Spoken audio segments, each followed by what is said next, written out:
решаться, а именно те вопросы, какие я заявила, потому что, казалось бы, сейчас просто великая масса всевозможных тренингов, да, о сексе в различном формате. В том числе я такие провожу, где можно узнать там и сексуальные техники, и всевозможные позы, и нюансы анального секса, и масса оральных техник, и выучить тут же на практике все сделать. Конечно, это все замечательно. Но вы знаете, вот лично меня, дорогие мои, ну совсем не радует, что на многих подобных мероприятиях, я, конечно, понимаю, что ведущим необходимо поднять ценность своей программы, да, и они говорят о том, что женщине достаточно научиться правильно делать минет или там подарить мужчине головокружительный анальный секс, и сразу все проблемы решаться. И мужчина начнет обожать, бросать весь мир к ногам женщины. Девочки, дорогие мои, кто из вас с этим согласен, что достаточно узнать 48 оральных техник, да, и все будет зашибись в жизни. И мужчина будет ваш, и все проблемы закончатся на этом. И будет счастье. Кто с этим согласен? Опять же, как вы считаете, действительно ли это решение всех проблем? Не согласна. Угу. То есть вы тоже придерживаетесь моей позиции, да? Проверяла, не помогло. Нет, это не решение. Вот ваши комментарии. Совершенно верно, дорогие мои. Если бы на самом деле, вот подумайте, все было бы так просто, то самыми востребованными женами были бы проститутки, согласитесь со мной. Это те женщины, какие дают куда хочешь, когда хочешь, как хочешь. Да и вообще тогда мужчины не обращали больше ни на что внимания, да? Только в них и влюблялись. Но ведь это не так, дорогие мои.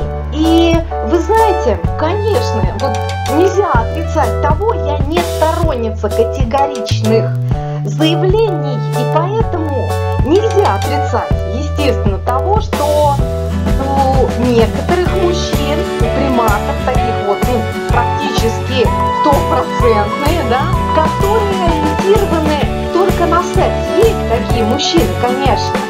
Но вы знаете, даже с таким мужчиной, если женщина выучит, ну, вообще все известные техники Камасутры, просто вот наизусть и отработает их, да, он все равно будет искать что-то еще. Все равно. И скажу вам один секрет. В действительности даже к таким мужчиной можно завладеть и душой, и сердцем. Причем по-настоящему он будет вообще боготворить одну единственную женщину. Но это можно сделать не через секс, а через свою мудрость, через какую-то, наверное, изысканную, всеобъемлющую сексуальность и через женские каналы, через женские энергии, но не через техники. Вот, хотя техники очень важны, скажу. Итак, меня радует, что вы со мной согласны, что все-таки составляющая крепких таких отношений, длительных, она базируется на других основах, и это радует. Но секс является однозначно неким таким связующим и укрепляющим звеном в отношениях. То есть без секса совсем это дружеские отношения. Однозначно надо его поддерживать, да? Итак, поэтому, если, естественно, вы ориентированы на глубокие, на серьезные отношения, как я понимаю, если вы здесь, то это так именно и есть, да?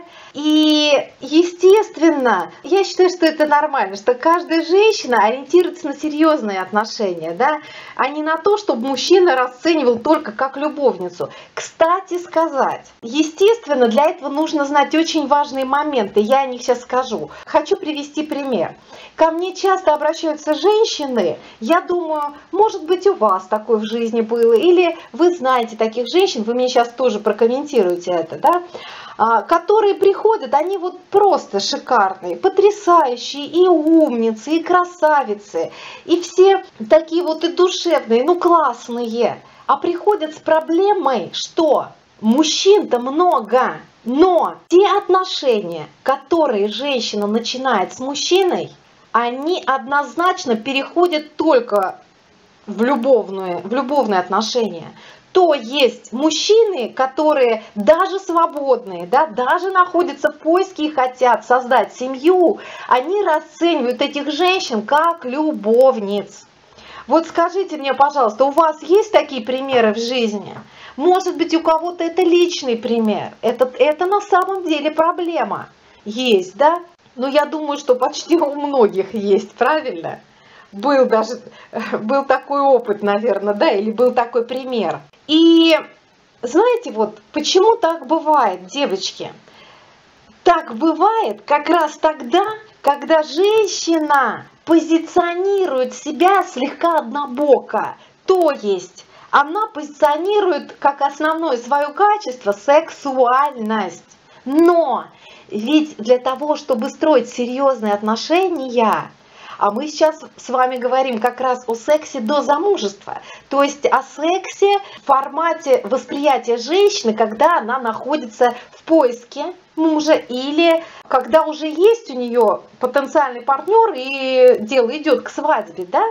Вот, здесь важно как раз учитывать, что какие-то другие качества нужны мужчине для того, чтобы он захотел жениться, чтобы он увидел их в вас и принял решение, что да, вы женщина его мечты не только в сексе, что вы соответствуете его определенным пожеланиям, так скажем, не будем уже говорить требований, да? Совершенно верно, вот вы пишете, хорошо готовить, быть хозяйкой, и это тоже, как говорят мужчины об идеальной женщине, об идеальной жене, да? Она должна быть, это банально, такая избитая фраза, но тем не менее, она должна быть хозяйкой в гостиной, кухаркой на кухне и проституткой в постели.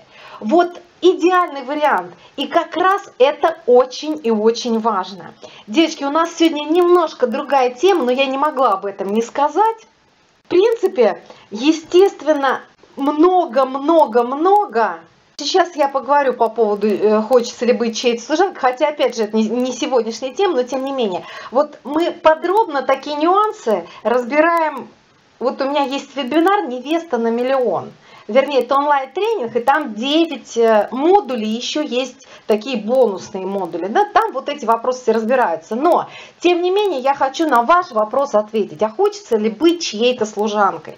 Девочки, это не случайный вопрос. И мне его очень часто задают на всевозможных тренингах, да, потому что я пропагандирую женское начало, потому что я помогаю женщинам именно обрести женскую силу и женскую мудрость.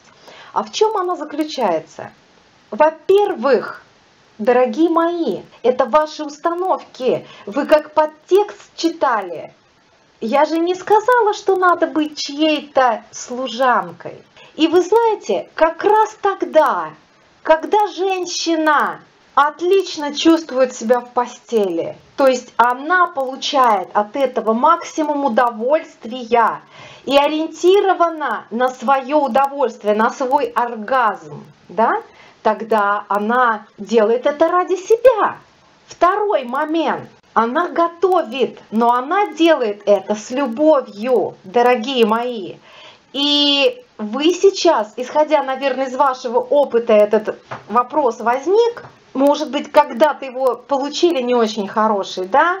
Когда гармония в семье, когда замечательные отношения в семье, и каждый из партнеров несет свой потенциал в семью, свои обязанности выполняет для семьи, то приготовить для мужчины, который принес в дом продукты, который обеспечил вашу достойную жизнь, который обеспечивает ваших детей, который дарит вам подарки, который приносит вам цветы, который доставляет вам удовольствие в постели, который выстроил дом, посадил дерево, который помог родить вам вашего ребенка, разве приготовить ему покушать – это быть ему служанкой? Напишите мне, пожалуйста, как вы считаете?